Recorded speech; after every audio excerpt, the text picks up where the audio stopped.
Direto ao assunto, com José Neumann e Pinto. E enquanto nós acompanhamos os protestos lá nos Estados Unidos, o Fora Trump, o protesto contra o Tchau Querida de lá, e hoje começa a transição, né, Neumann? Bom dia. Bom dia, Raíssa Abac. Bom dia, Alessandra Romano. Bom dia, Neumann. Bom dia, Almirante Nelson. Oi, continua. Oi. Hello. Bom dia, Ana Paula Niederauer, indicada para o prêmio PCA. Junto com José Neumann e Pinto e Marcel Naves. Marcel Naves, bela. Vai falar do José Neumann? Não. Ah, tá. É bom, não eu gosto falo. Eu não gosto desse. Deixa que eu falo. Tenho problemas com ele. Deixa que eu falo. Problemas de convívio com ele. Tá bom. Bom dia, Paula Marinho. Bom dia, ouvintes da Rádio Estadão. Aqueles que querem saber de tudo mesmo. Nada de chorumelas. Então, hoje, o encontro entre Obama e o Trump.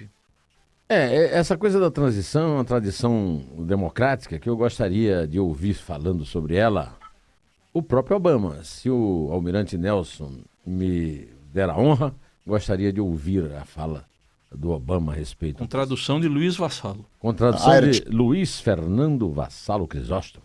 I had a chance to talk to President-elect Trump last night. Eu tive a oportunidade de falar com o presidente eleito Donald Trump ontem à noite. Eu acho que foi por volta das 3:30 da manhã.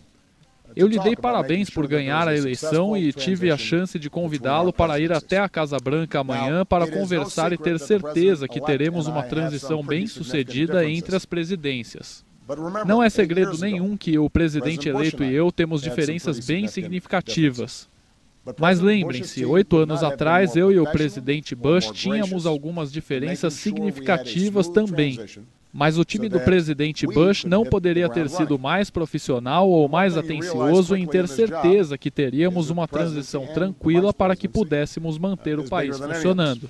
E uma coisa que a gente repara rápido nesse trabalho é que a presidência e a vice-presidência são mais importantes que todos nós.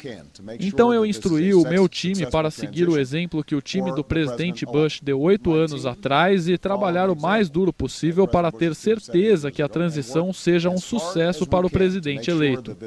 Nós agora estamos todos torcendo pelo seu sucesso e nos unindo pelo país. Because we are now all rooting for his success and uniting and leading the country.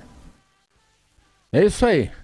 O Obama é um belo orador e resumiu nessa pequena sonora tudo o que eu poderia dizer sobre a importância de uma boa transição, que aliás aconteceu no Brasil quando houve a passagem do governo Fernando Henrique para o governo Lula. E como citou o Obama, é uma tradição antiga na democracia americana, porque há rodízio de poder. Na verdade lá é rodízio mesmo, porque são dois partidos, democratas e republicanos, que disputam o poder, né? E dessa vez é a vez dos republicanos, e os democratas estão dando lições de democracia que deviam ecoar aqui no Brasil nas relações entre governo e oposição, entre Estado e nação. A Hillary chegou ao ponto de se oferecer para trabalhar com Trump para combater a divisão do país, né? Na verdade, essa história de divisão do país é uma história que os democratas ficam insistindo para explicar a derrota deles. Não é isso que acha o Trump. O Trump pensa em unir o país e ele só terá êxito na sua gestão, ele só será lembrado por uma gestão boa, positiva, se realmente conseguir fazer de uma campanha sórdida. Aliás, eu acho que uma boa atitude dos dois, do Trump e da Hillary, seria tirar essa responsabilidade do eleitor, passar para eles, porque a campanha foi sórdida por causa deles dois.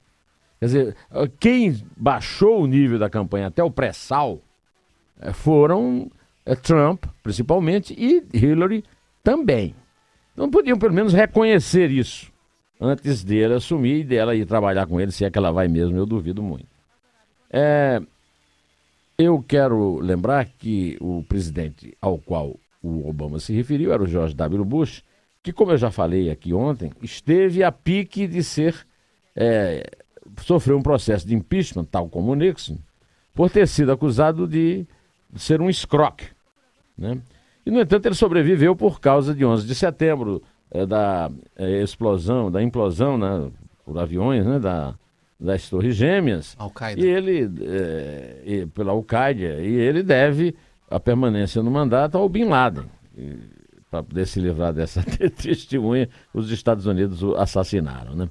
Bom, eu queria lembrar alguns destaques da história recente dos Estados Unidos, até para registrar que eu discrepo, como dizia Antônio Weiss nas nossas conversas, discrepo completamente do historiador Ronald Reagan, do historiador Leandro Carnal, quando disse que o americano se mostrou muito mais louco quando votou no Ronald Reagan, porque o Ronald Reagan era um ator de cine B. Não vou eu aqui querer discutir com um historiador tão respeitado e tão badalado como Leandro Carnal, que, aliás, é meu colega colunista no Estadão, né? Mas acontece que o Ronald Reagan... Primeiro, você não deve, na minha opinião, discriminar alguém porque foi ator. Quer dizer, seria a mesma coisa que discriminar o Lula por ter sido torneiro mecânico, não é isso? E Ronald Reagan não era assim como a esquerda espalhou na época, um ator de filme B, não. O Ronald Reagan trabalhou, por exemplo, na adaptação do conto de Ernest Hemingway, The Killers, Os Assassinos, na segunda adaptação, que é um clássico do cinema, um filme de Don Siegel. E não era um canastrão. Além disso, é o seguinte, o Ronald Reagan é um presidente que entrou na história dos Estados Unidos e da humanidade no século XX, porque foi ele quem acabou com a Guerra Fria.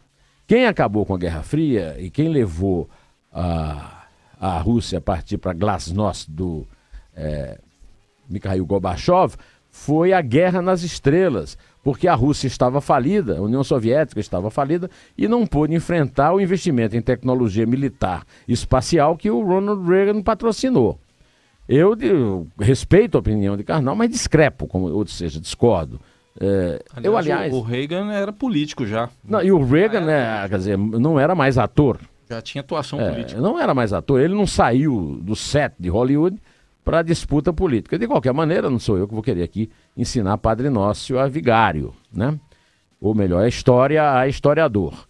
Eu gostaria apenas de relembrar fatos históricos recentes. Fatos históricos que eu acompanhei lendo jornal. Por exemplo,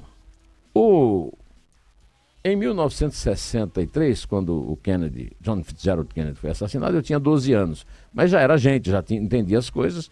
E o John Kennedy foi o mais charmoso e o mais famoso, o mais célebre presidente da história dos Estados Unidos. No entanto, foi o presidente que começou a escalada da Guerra do Vietnã. O seu sucessor, que jurou, né, a Constituição dentro do avião em que ia o seu cadáver, Lyndon Johnson, era um texano, tido como provinciano, aqueles políticos manhosos, antigos. No entanto, um político de direita, como é agora, por exemplo, Trump, um populista de direita, o Johnson era um direitista clássico, era um estancieiro do Texas. E foi o Johnson que promoveu a maior destruição de legislação, de leis que confirmavam no Estado americano, na democracia americana, o racismo. Os direitos dos negros foram reconhecidos basicamente a partir de uma investida nesse sentido feito por uma pessoa insuspeita de fazê-lo, que era o Lyndon B. Johnson. Depois do Lyndon Johnson veio o Richard Nixon. O Richard Nixon, como eu já disse também ontem, que perdeu uma eleição de forma muito suspeita para o Kennedy. Fala-se muito da interferência do prefeito Daley de Chicago para dar a vitória ao Kennedy. De qualquer maneira, em seguida, né, o Nixon venceu George McGovern, que era um político liberal, assim, tipo Bernie Sanders seria mais ou menos hoje. E fez duas revoluções que o colocaram na história, né? A primeira delas foi a reatar relações com a China sob o patrocínio do seu secretário de Estado, que era o Henry Kissinger, um alemão que era muito confundido com um personagem chamado Dr. Strangelove, o Doutor Fantástico, né, do filme desse nome de Stanley Kubrick, que era um maluco que ficava apertando as bombas nucleares. Era uma comédia meio sinistra, digamos assim. No entanto... Macabra, né? Macabra. O Josh McGovern, o Josh McGovern era o personagem, foi derrotado, foi massacrado pelo Nixon nas eleições, e apesar disso, o Nixon terminou saindo do governo, numa renúncia para evitar um impeachment que é a posterior punição, por ter mandado espiões colocar aparelhos de escuta daqueles que os jagunços do Renan Calheiros têm nas suas maletas lá no Senado, no escritório de McGovern, no edifício Watergate, cujo nome ganhou o mundo. Agora, antes de fazer isso, o Nixon também acabou com a guerra do Vietnã. E, no entanto, o Nixon, sabe como é que era o apelido? O Nixon tinha um apelido que foi consagrado numa letra dos Beatles. Era o Tricky Dick, né? O Ricardinho trapaceiro, né? E, no entanto, está aí o Nixon na história. Enquanto o Kennedy, que era o adversário dele, entrou para a história como o presidente mais charmoso, mas ele foi quem comandou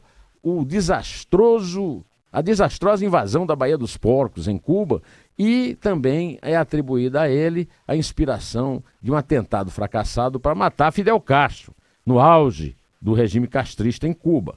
Então, eu não estou querendo dizer que o Donald Trump vai decidir por seguir o seu discurso de vitória em vez da sua baixaria de campanha nos Estados Unidos. Eu apenas acredito na força do establishment. Quer dizer, na força... Os Estados Unidos são uma democracia. O presidente não manda tudo. Tem a Câmara, tem o Senado.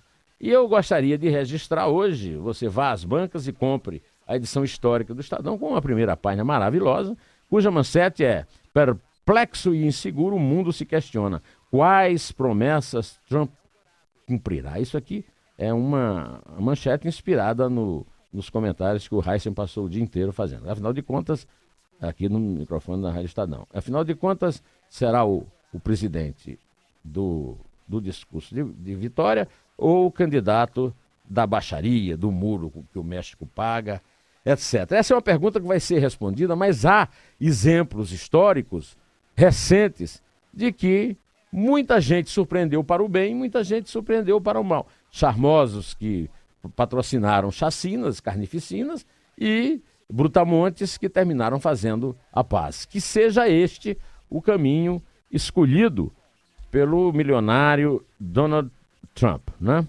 É isso aí. Eu voltarei daqui a pouco para cumprir uma promessa que eu fiz ontem e terminei não podendo cumprir. Vamos lá, vamos falar de Lava Jato, que aliás está na 36ª fase hoje, mas está correndo risco. A Operação Dragão não tem nada a ver com a presidente da Petrobras, não, né?